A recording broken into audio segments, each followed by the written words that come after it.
Many marriages end in divorce because of financial problems. Frequently, this occurs because couples make bad choices before the wedding or soon thereafter.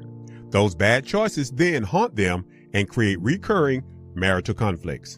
Therefore, I offer the following suggestions to help couples develop financial plans to carry them throughout their marriage and into retirement. Number 3, pay your bills on time. A primary tip to achieving financial success in marriage begins with paying your bills on time. Therefore, you and your spouse should make this a priority. Paying your bills on time helps establish a good credit rating and prove that you are a responsible person who can be trusted with additional credit. A good credit rating may be instrumental to improving the quality of life you and your family enjoys and also provide access to funds needed for business or personal use. As you make timely bill payments, review your credit file. Make sure creditors provide an accurate payment history for you and your spouse. If you find errors, take immediate steps to have the information corrected.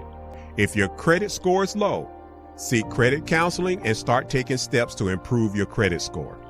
A good credit rating can have a significant impact on the financial well-being of your marriage.